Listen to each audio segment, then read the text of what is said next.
podcast. I'm Nate, joined by Daniel, and per usual, we're just here talking sports and trying to outdo idiots like Stephen A. Smith, Shannon Sharp, anybody really on First Take. Really not that hard to know ball more than those clowns. But except my boy Dan Orlovsky, let me tell you, that's my guy right there.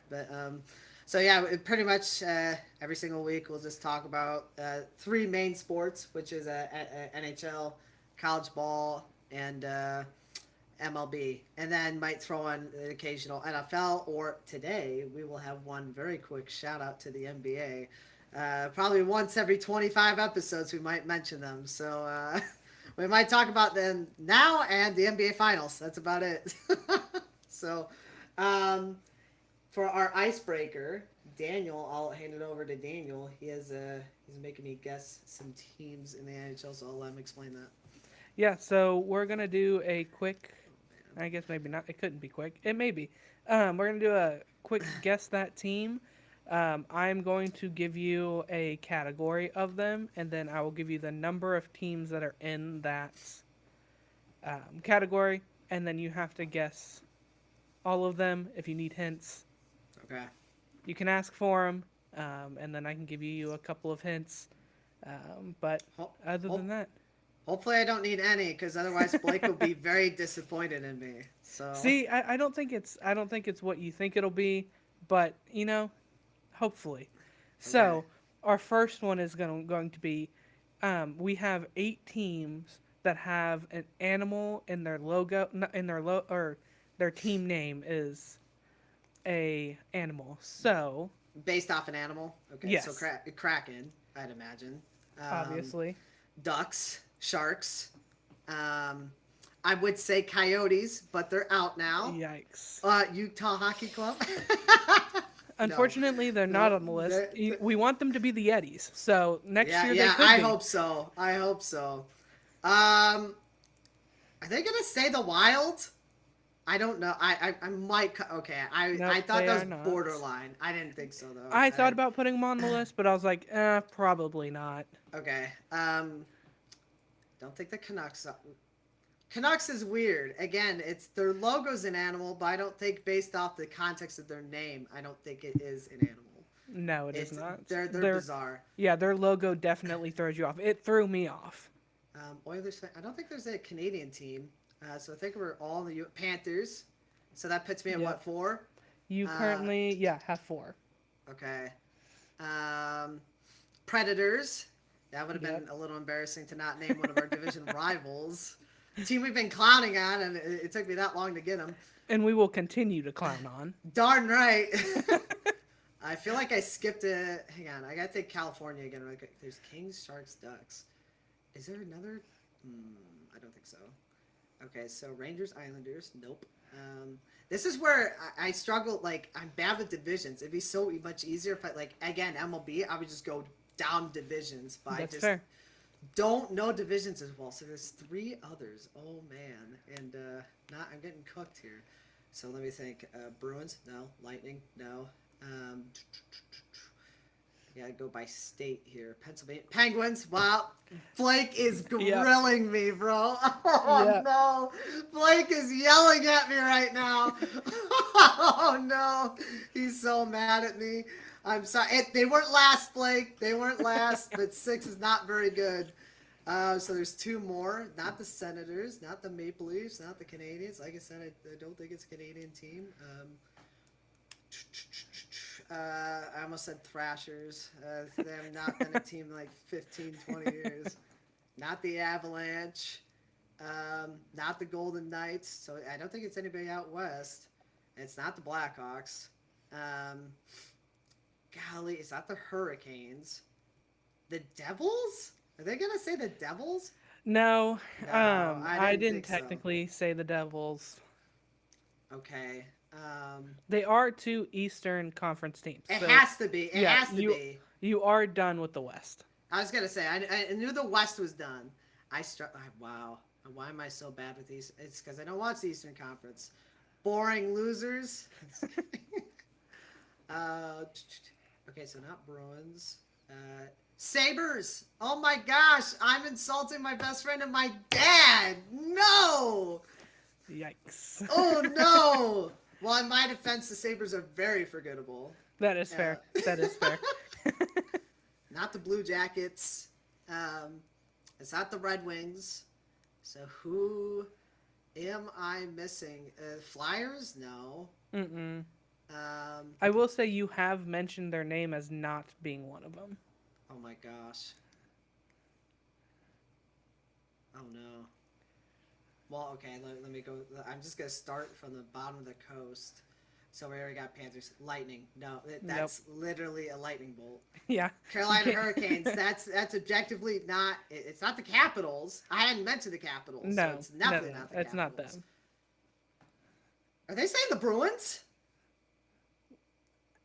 Yes, they are. Okay, They said that the Bruin is another word it's. for a I guess bear. the logo is a bear. Yeah. I should. Yeah. So those No are the 8 hints. teams. The one other team that was up kind of for discussion was the Red Wings because the Red Wing is technically a bird. Um, but I didn't put it because Yeah. I don't think of that when you think of a bird. I don't. I look at their logo and I think cars, so I don't think That's birds. exact. Yeah. Um, Yes. I mean, like I get it. There's literally a wing, and wing is in their name, so I could see it. But okay. Well, I think we should have time to do the other one if you want Yeah. to. So the second one is which NHL teams have humans in their logos or team Senators. name? Yeah. Senators. Okay. There are 10 of these guys. So are they saying Blackhawks is a person? Yep, they're because of the Good. chief. They're a chief. That's what I Yeah. thought. Golden Knights. Okay, and Yep. my ADHD is gonna. I can't just jump across from far east, central, and then far west because that's how I'm gonna mess up so bad. Are they saying Kings? That's a Yes, little yes, generic. I do Okay, have them but I on kind of here. figured that they'd be a person. Utah Hockey Club. Stop. Oh man. No, definitely not them. Not the Avalanche.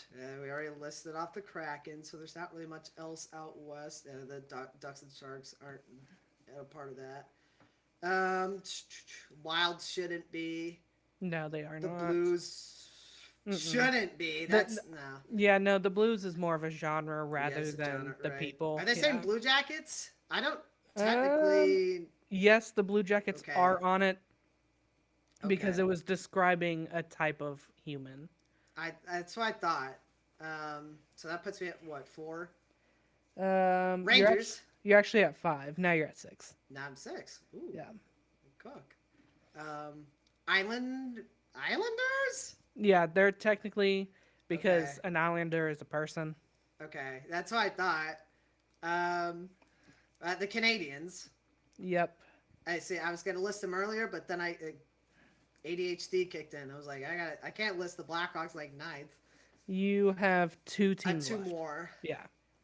Are they gonna say Oilers? Yep. Oilers are one of them.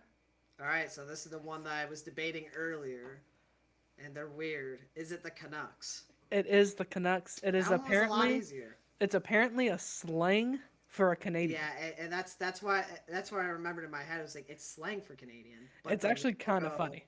Yeah, it throws you off. The I logo's looked what? Yeah, no, I looked at the logo and I was like, "What is a Canuck?" And I was Yeah. like, "That does not match what the logo is at all." The logo's dope, and I love the logo's logo. pretty sweet.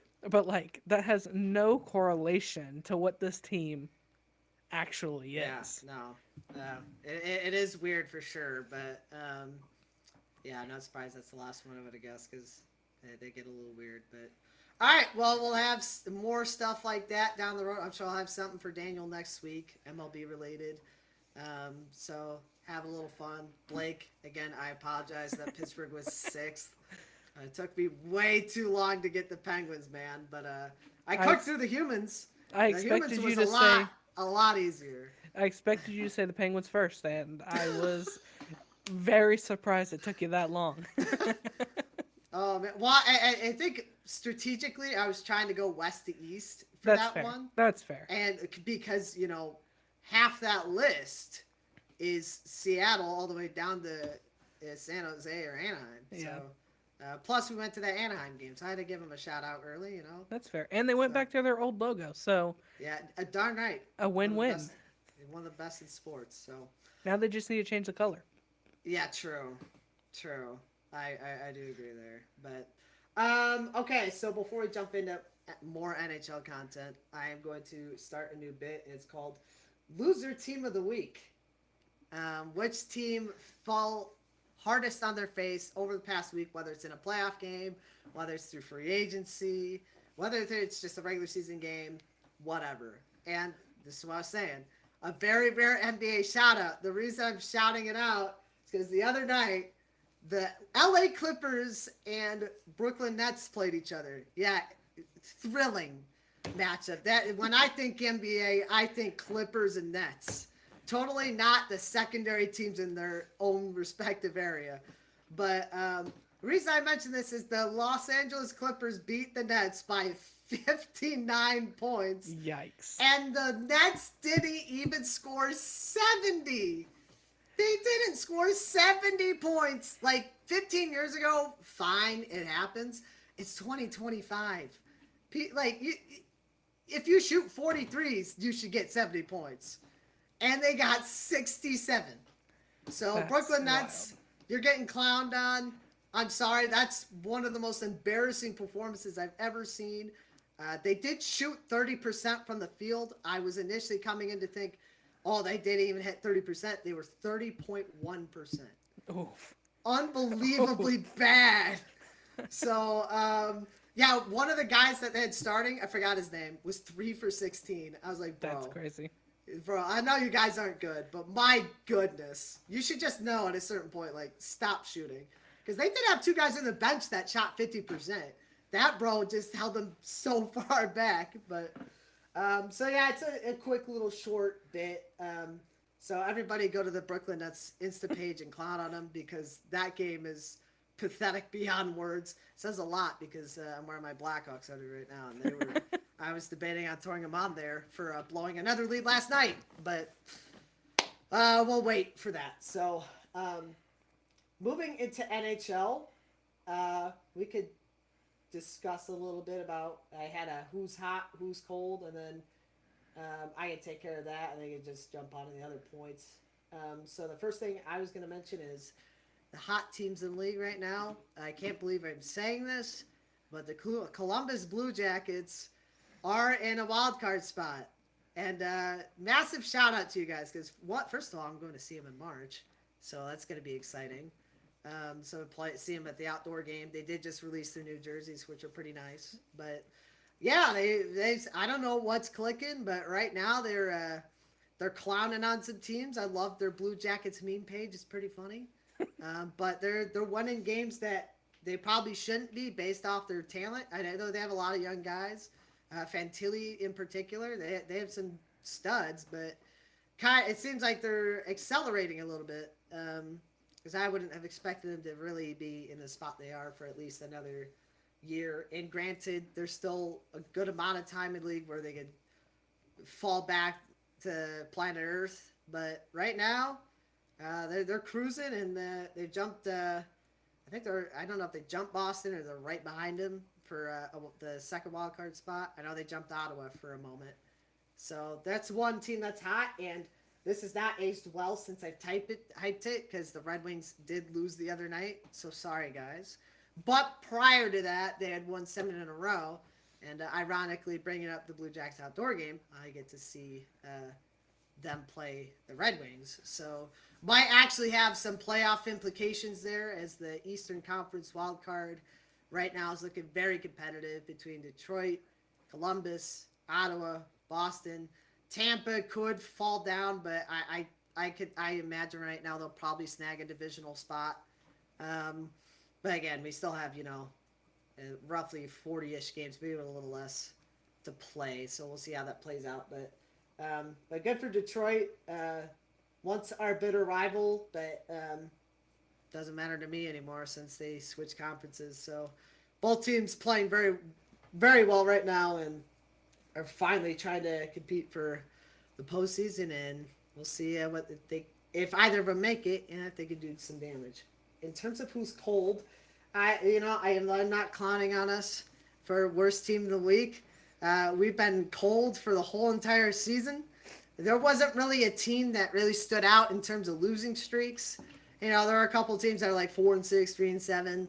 So, and they weren't really like, it was either a team that was in a divisional spot, so it was like, or fighting for a wild card spot. So, really nobody like lost a lot of ground. That was kind of what I was looking for. So instead, I picked the two teams that are just absolutely Mickey Mouse poverty in the Blackhawks and the Sharks. Bitter rivals, not on the ice, but in terms of winning the lottery. It's the third year in a row now. Both of them are competing for the number one spot, if not longer. So, the Blackhawks, as I mentioned, blew another lead last night. Just unbelievable. I even commented on Instagram. Second period, the Blackhawks are bragging about being 2-1 against Nashville. Literally what I comment. All right, chat, how do we blow this one? And guess what? We blew it. It was a shootout loss, but we still blew it. So, color me shocked. And then the Sharks are just celebrating is looking great, but and Backlund is Granlund, Mikael Granlund is there. He's been a nice piece for them, but beyond that, just little too young, and it's gonna take time for San Jose to get make San Jose hockey great again. So, I mean, when you have Georgiev as their goalie, I mean, brutal. That's probably the reason just to start. Yeah, who would you rather have though, Georgiev or Seth Jones? I'll take Georgiev for 1,000. Yeah, that's neither is a great option. Neither's a great option, but Georgiev is not locked up for 6 more years. That's oh fair. My that's gosh! And this is a weekly reminder, people, that Seth Jones is getting paid more than Cale Makar, and Cale Makar got paid after Seth Jones. So don't give me this. Well, Cale Makar got paid first because he didn't. Cale Makar took a cheaper contract than Seth Jones for whatever dumb reason. Bro could be getting paid $11 million right now. Best defenseman in the league, debatably. If he's not, he's top 3. So, screw you, Seth Jones. Another weekly shout out for a guy that I don't like. But, a couple other things we have for NHL in terms of content here. I don't know if you want to jump in since I've been talking a little bit, but you got Tristan Jarry, R.I.P. Blake. He got waived today, although I don't know if he might be thrilled about it. I have no idea. But Tristan Jarry's been there for a while. Believe I think he won a Stanley Cup, if I remember, in 2017. Great times. I remember where we were when Blake was celebrating. We were at a camp in Wisconsin, and he was just blasting their goal song. So great times for him, but yeah, rough numbers he's been putting up this year. He signed that 5-year extension in 2023 and just really fell apart. So now Pittsburgh's looking to replace him with I'm not even gonna bother saying that, but the guy that played in Carolina for a bit that went to Detroit, Alex, and then Joel Blomqvist, their rookie. Could be interesting duo there for sure. Any thoughts on that? I mean, I think it's just shocking to see the drastic fall off of him. Yeah. But I mean, maybe a new place will revitalize his career. I think if you're Colorado, this is a guy who has shown history of being really good, and is having a down year. Even if you get him for like a 1 or 2 year deal, I feel like you can actually see what he's worth. But I also know you got Blackwood, so that would give you a little bit of competition. But I think he'll get picked up somewhere. There's a lot of places, playoff teams that need goalies. Finding a good goalie is hard to get in the NHL by itself. I know the Canucks are struggling with just injuries with their goalies. I know Demko's been in and out of their lineup for a Mm-hmm. long time, for most of the season. They could get Jari and hope he can hold it over until Demko's healthy, and then be honestly a solid backup. But I think there's a couple places where if you're a team or a general manager, you're gonna look at this and be like, his career shows that he's a good goalie. Mm-hmm. This may just be an off year of. There could be a bunch of different reasons. He could be injured and not actually saying he's injured, struggling with stuff. We never know. But this isn't who Jari is. But I think a team, at least for a backup, I think you have a good goalie right there to go get. Mm-hmm. He's just someone to go get, in my opinion. I agree. I would love to replace Mrazek with him, but then again, you forget who's in front of you. Jones. Um, so I doubt he'd want to come to Chicago, and even then, I just don't think he would really benefit us in any way. So, um, yeah, I'd be curious to see where he goes. He's definitely has the resume, as you mentioned, that he this shouldn't be the end of the road for him, and it doesn't help that he's on a just horrendously mid Penguins team. Just 1 minute they look like they're cooking, and the next they're losing by 6 to Columbus or something weird. So just a lot of inconsistency with that organization as a whole right now, and I think that's in part the Penguins are denying the fact that they're no longer Cup contenders, but that's just me. Um, and they're going down the route that the Blackhawks did, where they pretended to be contenders for 5 years, and then realized it's like, oh, we're not good. I was like, we tried telling you that 5 years ago. So, so yeah, I definitely don't think that didn't help Jari in the slightest either. It's just kind of an organization that's, you want to try to win as long as you can with Crosby and Malkin. I get it, but at a certain point, if you want to delay the inevitable of what teams like Detroit and Chicago did, where they just really killed themselves for several years trying to pretend to be cup contenders, you just gotta face the facts that you're not good anymore. You're not bad, but you're a tweener team in the wrong direction. So you just gotta kind of move on from some of those pieces and try to pick things back up before it's a little too late. So we'll see what happens with that. I mentioned Four Nations schedule. I did not pull that up. So we're actually going to come back to that next week. So for now, we are going to transition over to college football. We have a couple different notes here. So where do you want to start? I mean, I think we can start with the Carson Beck Yep. one, and then talk about Quinn Ewers a little bit. Carson Beck went to Miami. He decided he wanted to stay another year, and transferred out of Georgia and went to Miami instead. I don't understand this. All of Miami's pieces are either seniors or going to the draft.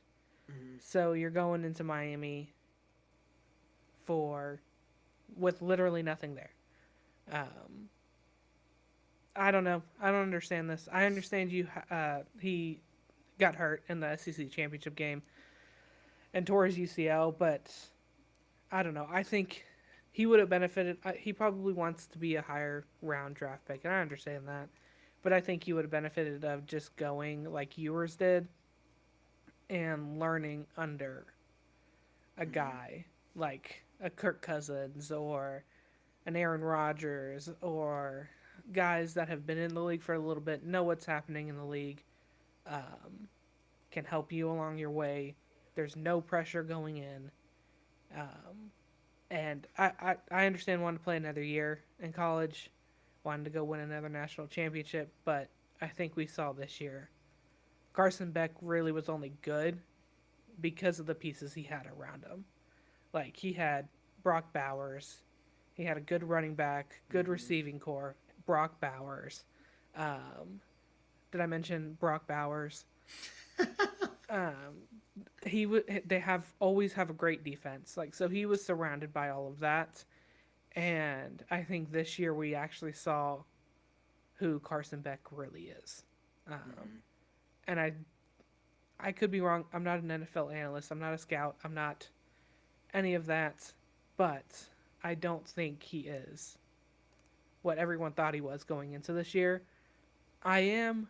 I will say for years, I think he did make a good decision. I know he had 6, 8, $10 million NIL deals to stay and go to a Big Ten school, go to Notre Dame, go to an ACC school. But I think he made a good decision because, like I said with Carson Beck, he's going to be probably a second to fourth round pick, depending on the Mm-hmm. needs of the later rounds. He's gonna go to a good team. He's not gonna go to a team that needs to rebuild. He's not gonna go to a Chicago like Caleb Williams did, where he unfortunately for him has to sit around with not great players around him and be part of the rebuild where Ewers could go into a playoff organization that just needs or a quarterback is on their last year of of their contract and Ewers is the next in line to take that. They just think he needs a year. I think Ewers can be a really good NFL quarterback. He just needs the confidence.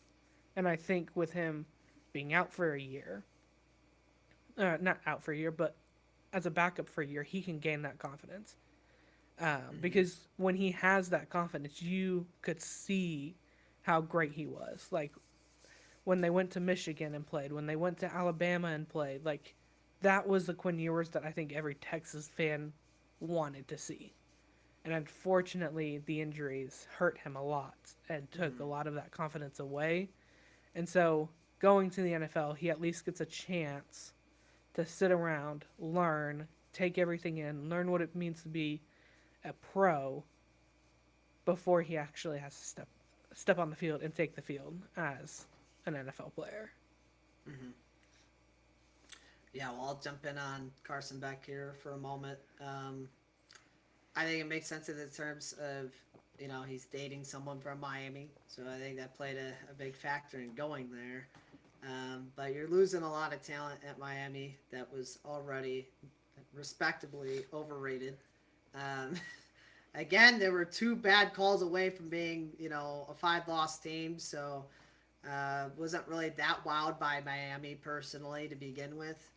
So you're just kind of going to a program that's, they took a step up, trying to get back to the Miami ways of the early 2000s in the 90s, but they're definitely going to take a big step back, especially with Cristobal as their head coach, because, a couple years ago, bro decided to make a couple questionable decisions in terms of not needing the ball, and then it backfired. So I don't know. I just think it's a weird fit. Um, but you never know. He could be a good.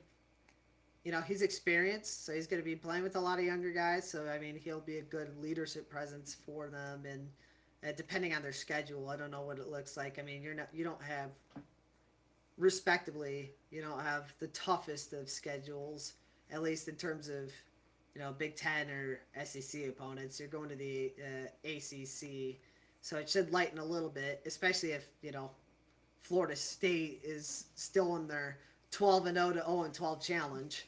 So, so I mean, in terms of you know uh, competition, it'll ease up on him a little bit, hopefully, and I think it's good in that sense, and hopefully he can gain confidence and um, look like the Heisman contending quarterback that everyone hyped him up to be last year. So it'll be interesting to see how it works. Um, I am a notorious Miami, not necessarily hater. It's just one of those schools that every year it's like they put them in the top five because of their name, and it's just like, oh my gosh. And then they finish 6-6. USC's another one. It's just like, stop. Like, you don't need to rank teams solely based off their prestige, okay? You can rank them based off talent, believe it or not. So, but I am pulling for him, despite me calling him overrated. I just never saw him as a Heisman quarterback. Maybe he is next year. Um, he obviously had a rough year at Georgia, but again, I think to his credit, he did relatively okay, especially since who he has to play. You know, you're not, SEC was a little bit of a downfall, but it's still a very respectable uh, conference to be playing in, and the teams you got to play against. So I'll give them a nod for that at least. So for Quinn Ewers, we wish you came to Illinois, man. We were the team that offered 10 million. Just kidding, Luke. I love you. Luke is my Pookie Bear. Shout out. I'm so glad he's staying. Had every right to leave, but yeah, Quinn Ewers. It's an interesting decision. I think I like it and dislike it in a sense. I think just in terms of going in, his confidence is a little rattled. So going into the draft, it's not like riding on a high could be a little discouraging. But as you mentioned, he's not gonna get drafted to a team and start right away, unless if he goes to a really poverty franchise. But you know, if there's a bad franchise looking for a quarterback, they're not going to be looking for him day one. So that'll most likely belong to Cam Ward and Shadir Sanders. So I'll be curious to see who picks him up.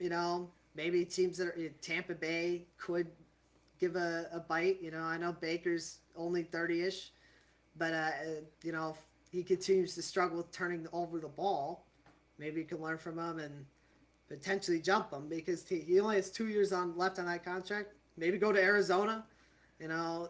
Sit behind Kyler for a bit. I know Kyler's been kind of an up and down there, so maybe Arizona's looking to slowly make a change. Seattle could be a good fit too. Geno not really being the long-term solution, but they don't exactly have a guy. They're not in a position to draft that guy, so I think that might honestly be the best fit personally. And you get to learn from a seasoned vet, and then get to throw to DK and a couple other great guys too. Lockett, that could be a good fit for Ewers. So I think that's the good side of things for him to go into the draft now is just, you're not going to play right away. And I think a lot of quarterbacks have learned that we've seen is starting right away more often than not is not a good thing. So not saying it is a bad thing necessarily, but you look at the Packers. I mean, people can say what they want about Jordan Love. He's their guy. He's definitely a solid quarterback, and I think that's helped because he sat for 4 years. I don't think Jordan Love would be here right now if he played right away, because he came in as a very raw prospect, and so I think that's a similar situation for Ewers. He's got the talent, but he's not as poised as some of these other guys that are going to be coming in. And he does have, obviously, injury concerns now, back-to-back years of getting hurt, one longer than the other. So will be interesting to see where he goes. Like I said, we could trade Joel Milton for a third, and you can sit behind Drake May, baby. Enjoy Drake May Mondays. Doubt that happens though. So we'll see. A couple other things we had. We mentioned this. We'll mention this briefly. Grand Canyon. People wouldn't really care about this, but because they're a part of ACU's conference, we're going to share some news about teams that are leaving our conference or joining our conference. So they're leaving the WAC for the Mountain West, which makes a ton of sense. Joining a notorious mountain state in northern Illinois, as we all know, the iconic mountains in the state of Illinois. So Mountain West is snagging a couple teams replacing some of their bigger losses. So good for you, Grand Canyon. And after last night, for a moment, I was going to dog on them for how unclassy they were to our men's basketball team. But then at halftime, they sponsored Portillo's, notorious hot dog place from Illinois. And I always knew Grand Canyon was classy. I always knew they were a great university. So, but yeah, so I think they're leaving at the end of 2025-2026 season, joining the Mountain West. I think they're going to do really well out there. They got a great basketball program. So, and if they ever decide to go into football, I think they would thrive pretty relatively immediately because they got a ton of money to do it. So But it's easy to do that when you build your university in the hood, So it's not like they're paying a whole lot on rent. So must be nice, Grand Canyon. But so any thoughts on them leaving? Are you thinking, thank goodness, we might finally actually be the best team in our conference? Yeah, I mean, I think for us at ACU as in us, it Mm-hmm. bodes well for us. Yeah. I think, I mean, ACU baseball for a couple years now has been really good. Grand Canyon Yeah. has just had Better. better players and had a guy that was drafted in the top 10. So um, I think for us, championship wise and possibly getting a championship, it is helpful. Mm-hmm. Basketball wise, I think it's just a tough conference in general. But It Grand is. Canyon moving to the Mountain West, I think they'll be successful. They also have a really good, which is probably underrated. Their men's volleyball team is also pretty good. They were talking about that. Yeah. Yeah. So I'm excited to see what type of hype they get going into, in my opinion, a bigger and better conference. Um, I mean, and they may end up getting some bigger teams to play and better players. I think overall it's a win-win for both Grand Canyon and ACU Mm-hmm. because ACU has actually a chance at winning our conference, and Grand Canyon not dominating every single thing that they Thank play the in. Lord. Northern Illinois, I mean, Getting I that bag, bro. I guess, but like, you know how much traveling you're gonna have to do? So Like dumb. the So amount dumb. of traveling by itself is I don't also don't even think the Mountain West is any better than the MAC. Like the good Mountain West teams are leaving the Mountain West to go join the Pac-12. So Back to right like now. Yeah. yeah, Yeah. but No, I like know. they're not going to, in my opinion, a better conference. I think you have Ohio in the MAC. You have, I think, Buffalo's in the MAC too. Mm-hmm. So like you have some pretty respectable names out there in the MAC that I feel like are better than. Well, I guess Grand Canyon doesn't have a football team, but the Grand Canyons, the Fresno State. I think Fresno State's leaving, but um, Yep. those type of guys because they're not they're not going to be as good as they were out in the Mountain West. Yeah. Well, you're losing the most iconic Mountain West team in Boise State. So Yeah. like, the one program that's really kind of carried that conference for a while. So it is a weird move, and it's not like it's one thing for Penn State and Oregon to be doing this, but like they got the money to do that. Northern Illinois, it's a little bit more questionable. So it's a weird fit, and especially since they put themselves in a position that they're gonna get their basketball and other programs screwed over. Is ain't no way is the MAC gonna say, yeah, you can stay for everything else. Heck no.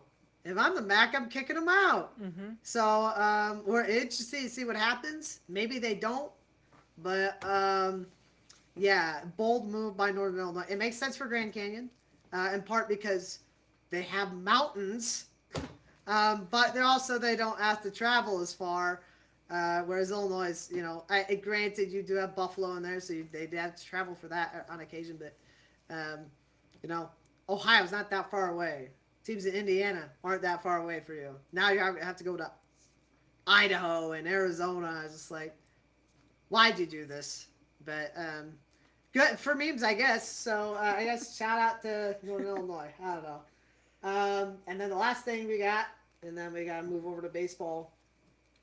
Deion Sanders, big topic of conversation right now. I'm curious to think who the Cowboys are gonna hire, but will he leave Colorado, and will he become the Cowboys head coach? It's a very tempting move for him. So, what are you thinking? Yeah, I've heard both sides of this of him saying he's leaving or he would leave if he got the Cowboy job or if he was offered the Cowboy job or he's not leaving whatsoever. The only person that really knows is Dion himself. I did see some funny things of the Cowboys trading Dak away and getting Tennessee's number one overall pick and then drafting Shador Sanders and having That would be Dion come down and coach crazy. for What? Dallas. And if that were the case, then you know what? Sure, let's do it. But I think it's better for him to stay at Colorado. I think, and he said something similar to this. Like, he doesn't feel like he would have the same type of pull as he would in the NFL as he does in college. Um, I think he's great for the college game. I love him at Colorado. I loved him at Jackson State and what he did there. I think it's cool to see former players, former coaches like Bill Belichick go into college and want to be a part of the new college football. And I think it's also really cool for the athletes that are in high school, that are in college, that are getting that, because you're getting really good. I mean, you're getting the greatest of all time in Bill Belichick, but you're also getting really good players to go back. I mean, now we have Eddie George, we have Michael Vick that went. Like we're having these teams that are Mm-hmm. going back, and um, I think as a player it'd be really cool to play for because they know what it takes to get you to that next level, Mm-hmm. and I would want to go play for that. So I think it would benefit him to stay. Whatever he does, I feel like he's going to be successful at. If he decides to go to the NFL, he's going to be successful at that because I think people and players in the NFL have known what he has know what he's done his whole career, um, and I think they would feel like it'd be a blast to play for him. Yeah. But yeah, I think he should stay at Colorado. As for who I think the Cowboys are going to hire, I don't like that they're going to hire him, but I have a very strong feeling it's going to be Kellen Moore. Oh Um, no. and if that is the case, if that's the case, I'm out, and I will be taking my talents to the New England Patriots Drake Man Mondays. because Mike Vrabel is a dog, He's a and dog, he's man. gonna get that team right. Oh yeah. Um, so if Kellen Moore does go, I would like Dion. I think would be a great, but I think realistically, Aaron Glenn from Detroit, I think would be a great option. Yeah. I don't think we'll get him, but Ben Johnson, I think will be a really good head coach somewhere, given time. He's a great offensive mind already, so having him be your head coach would be great. I wish we would have kept Dan Quinn around because I thought he was better, but I know he's not on the market, so I can't say him. Mm-hmm. But yeah, I would like Aaron Glenn. What he's done with that Detroit defense and just how banged up that they have been, and he's still out there doing what he's doing, and that Mm-hmm. defense doing what they're doing. It just shows that he's a good coach and the players want to play for him. But as I told you, Jerry Jones is doing this search on his own, so the only person that really knows what's going to happen Jerry is Jones. Jerry Jones himself. My goodness. Oh my word. Well, yeah. Quick shots, Aaron Glenn though, because he's done a great job, especially what he did to Sam Darnold. We just saw Sam Darnold get a 5-year bag to putting the fries in the bag at McDonald's in a span of 2 weeks. So, R.I.P. Sam, but you're cooked, buddy. So the fact that he did something like that, exposing a whole entire team with how banged up they are, was really impressive. Obviously, they had a lot of points the last couple of weeks there, but you just look at teams they played. You played Buffalo, so like, yeah, you allowed 48. It's Josh Allen, bro's superhuman right now. So like, you gotta come slack there. So he's done a great job. I think Dion would be a great fit. I think he would have more of a pull than people would think. He's a Cowboy legend, so I mean, I think that would attract a lot more guys to Dallas because Dion won in Dallas, and he had the swagger and confidence to be the biggest name in Dallas when he was there. So I mean, or one of the biggest names. So I think that would have a huge impact on turning their organization around. It might be a weird fit with Dak. So I think the idea of trading Dak to get Shadur would be brilliant. if they go the Dion route as head coach. So I think it would be that would be interesting, and I don't know how much more they had to realistically give up because Dak's contract is massive, and come playoff time, he's not exactly been reliable. But let's be honest, the Titans are Mickey Mouse anyway. So, uh, what are you gonna do? Make it to the AFC Championship game and lose to the Chiefs? Not like they did that 5 years ago. So, um, yeah, it'll be interesting. But I kind of hope Cal Moore is hired so you can join us in Drake May Mondays. So it'll be interesting. So quickly, we're gonna go over to MLB and then we're gonna make some predictions for NFL. So we're gonna start with the Sasaki update. Uh, what a shocker! Despite saying he wants a small market, who's in the top two? The Dodgers. Yeah, that's a tiny market, buddy. What is so full of it? I think we all know he's going to the Dodgers. The other team's Toronto. Blue Jays fans, I feel so bad for you. You've been tormented this whole off season, and your front office has tried. So I'll commend them for it. But like, you're kind of just in an awkward situation, and I feel like if these guys came up 2 years ago, they'd be a lot more appealed to join you. But considering the division they're in and what they looked like last year, I think Toronto's cooked. So, yeah, unless if Sasaki decides, yeah, Toronto's the market size I want, which isn't small. It might be small for baseball, but it's not small market. Yeah, it'll be an interesting decision. Interesting too.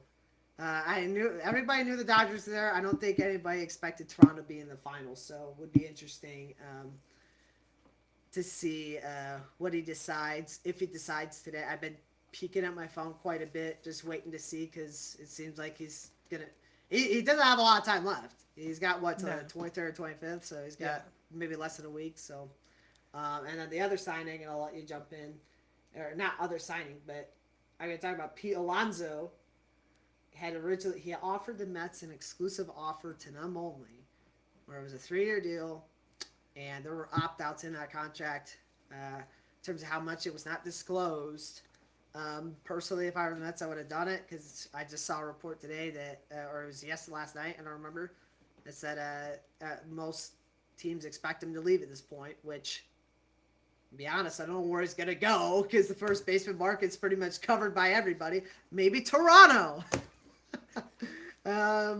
We'll see. I swear if he goes to the Dodgers, I'm never watching baseball again. I've said that 5 times, but my goodness, I don't even want to entertain that thought. But thoughts on those two before we talk about the other 3 moves here really quick. Yeah, I think Sasaki having the Blue Jays in his finalists, I think we may think he may be a meme lord, and keeping the Blue Jays there, because no one genuinely thinks he's gone to the Blue Jays. Sorry, Blue Jays fans, I feel for y'all.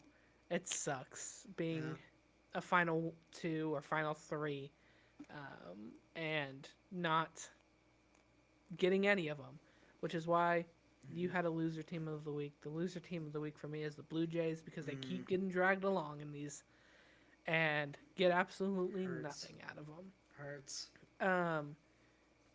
I think the Dodgers and the Padres are really the only two. Neither of them are small market teams. One is smaller than the other, but neither of them is small market. The Padres have been known to go and spend money. I mean, when you look at Fernando Tatis Jr., Manny Machado, Xander Bogaerts, Blake Snell, they went and got. So, like, there's guys that they're willing to go spend money for. I wouldn't consider them a small market team. As for Pete Alonso, the Rangers have been linked to him, which is interesting. I'm not getting my hopes up because I said all of their big signings were done and that they were focusing on their bullpen. But, I mean, that makes sense. When you have Pete Alonso out there still, if I were Chris Young, I would also be thinking about it because at this point he's going to take some sort of a pay cut. So is it worth doing it, in my opinion? I don't know. we we we don't really have a first baseman in my mind, and he could be your guy, but then you would have to deal with some repercussions from that, of other players either getting Hmm. traded or let go or moved on.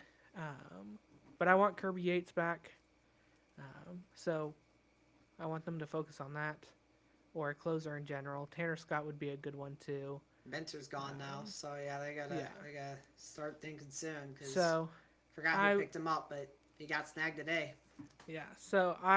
I want Kirby Yates back first, and then if Pete Alonso's still out there, we have a little bit more money to play with now, because of our TV deal. It's not a lot yet, but a little bit more money to play with.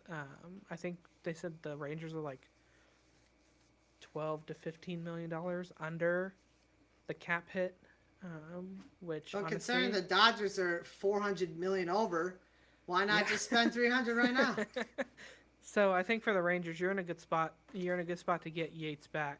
Yeah.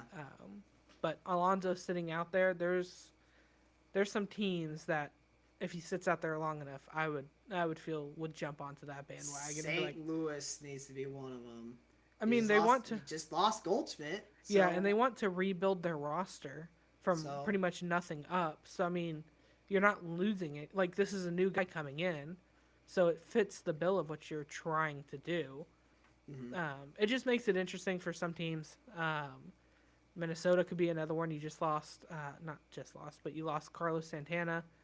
Um, Not saying that Minnesota will go out and pay that much, but that's a team that could end up in the mix. Colorado would be the funniest thing. You guys have the opportunity to do the funniest thing and actually try to spend money.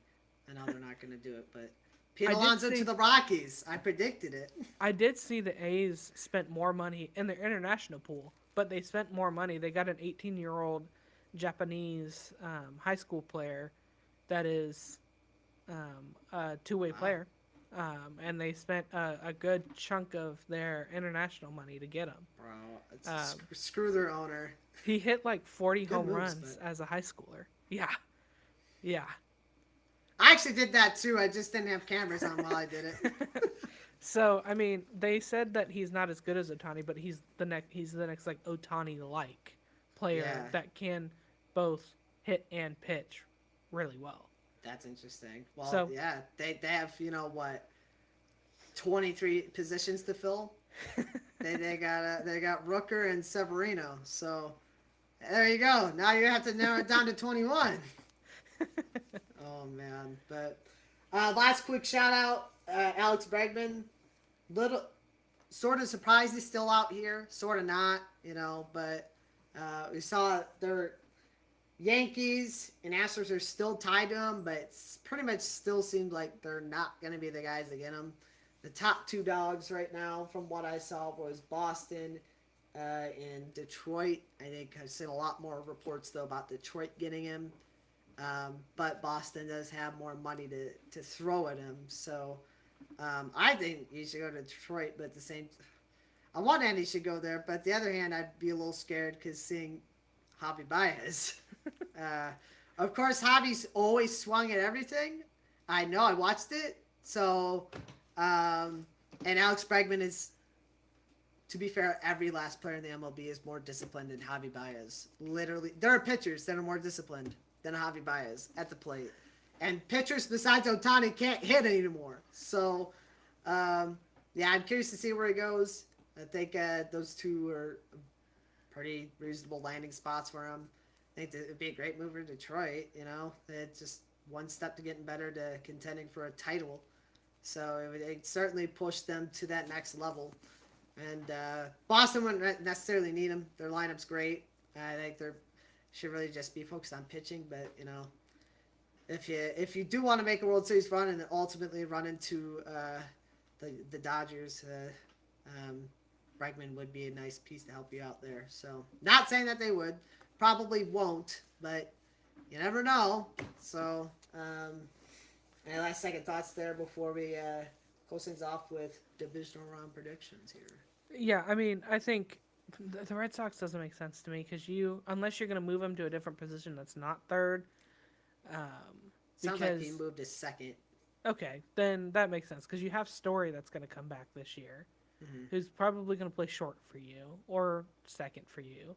You have Devers at third, and then you have Yeah. or not Casas at first. So there's really not, unless you're going to move Devers full time DH, but I then from you what would. it sounded like he was gonna go to second. So. So in my opinion, I thought this when we talked Mm-hmm. about the Red Sox and Tigers being the favorite. I think the Tigers should go get him. Yeah, They need a little bit more I agree. pop in their lineup, and I think Bregman will bring that to them. Obviously, he's not going to be the lone savior for them, but I think it's a step in the right direction for them, Mm-hmm. and getting some of that power because they're a scrappy team, They are. and that's what works for them. So don't take that away from them. Just add a little bit of power that can help you when you got guys Good glove too. on bases that can also hit a home run. And yeah, I mean Gold Glover multiple times. So he's also going to go play the position and do it very well. So the Tigers should just throw their money at him. He's one of the last big free agents on the market, position wise, other than Santander. But I think he's your guy. Yeah, yeah. Santander, almost forgot about him. It seems like the entire market's forgotten about him. That bro just casually hit what 35 to 40 home runs last year, and people like, nah, that's crazy disrespectful. Honestly, if I'm Santander, I'd just go back to Baltimore at this point.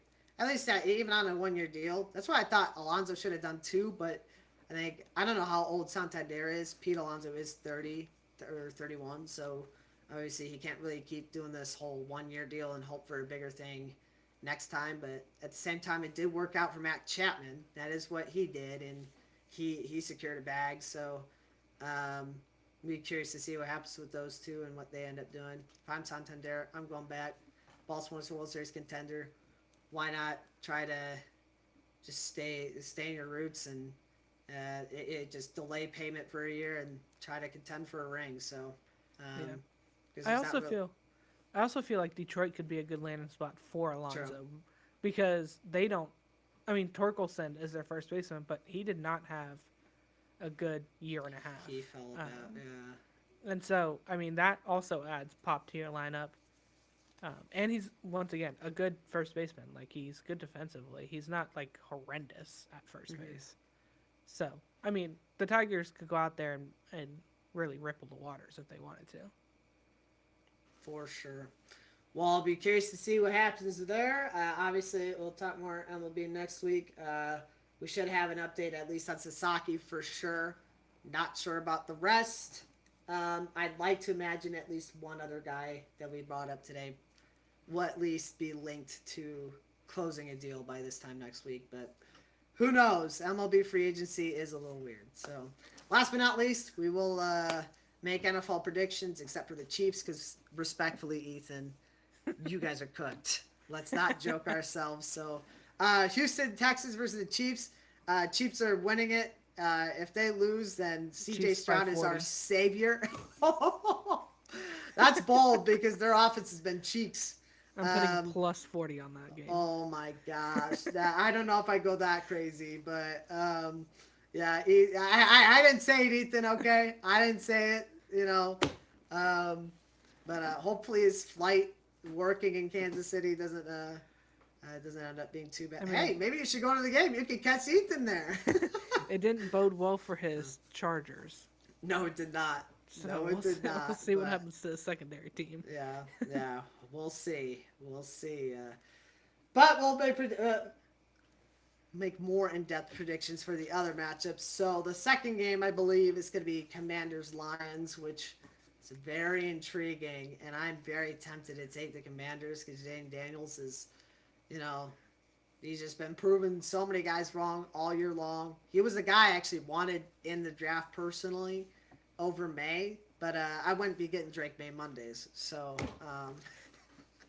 but I was a big fan of Jane Daniels, so I can't pull the trigger. The Lions are getting Montgomery back, and they're getting one of their corners back, and that's going to be really hard for the Commanders who talent-wise really shouldn't be here, but they just well overperformed. They're really hard workers. I think they can make this game a game, and I think they'll make it competitive. But in the battle of the Dans that don't kick field goals, I think Dan Campbell is gonna get it, especially since the other Dan blew a certain was a part of blowing a 28-3 lead. So, uh, Commanders, if you go up 20, if it's 27-3 and you're kicking an extra point, shank Miss. it, shank it. But I got Lions in this one. Yeah, I mean, it's if we're gonna name bowls, this is the go for it on fourth down bowl. For real. Um, yeah, I think I just have too much respect for Ben Johnson and Aaron Glenn. Yeah. Um, I think Aaron Glenn is gonna have his defense ready. He got Anzalone back against Minnesota, and you could see just how getting one guy back Made that huge defense impact. Yeah. even better than they already were doing. Yeah.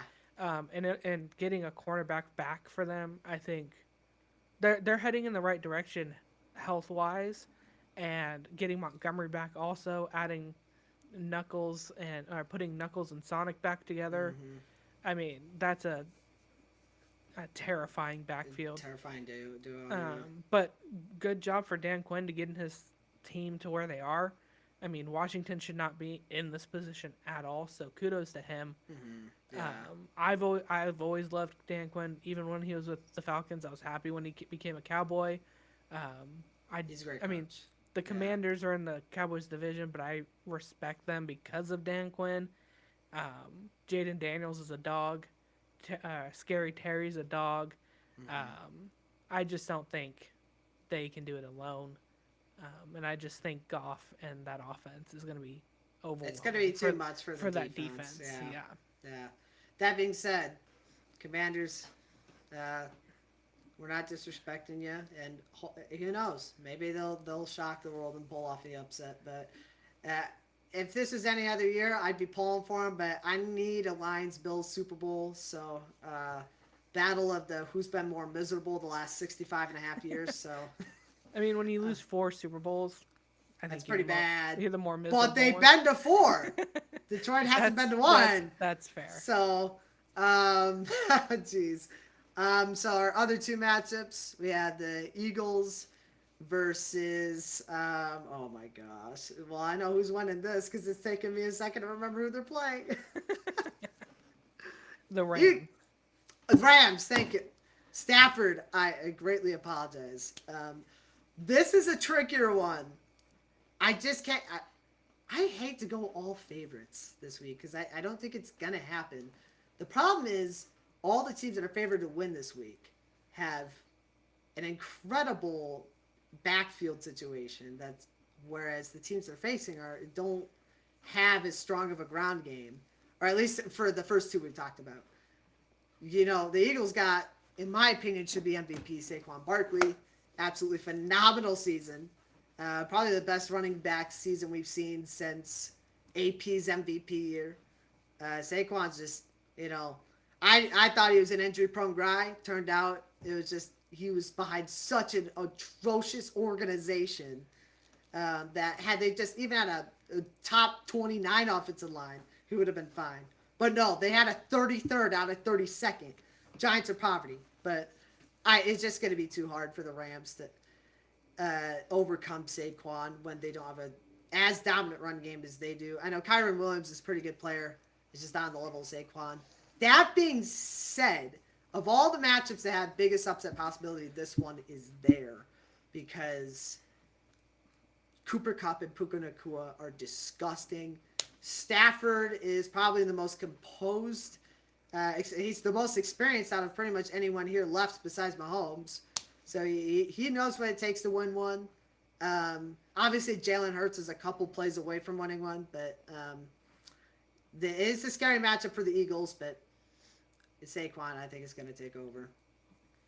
Yeah, I mean, I've been thinking about this game for a long time. I have a coworker that's a Rams fan, and we were just talking about that before this podcast, and he doesn't think the Rams have much of a chance because of Saquon. Mm-hmm. But Saquon's going to do Saquon, but if you can contain him which I think the Rams can do. Jalen Hurts is not. You need to make Jalen Hurts beat you. That's true. Um, and I think Stafford could beat Hurts that's easily. what Yeah, I'm for saying. sure.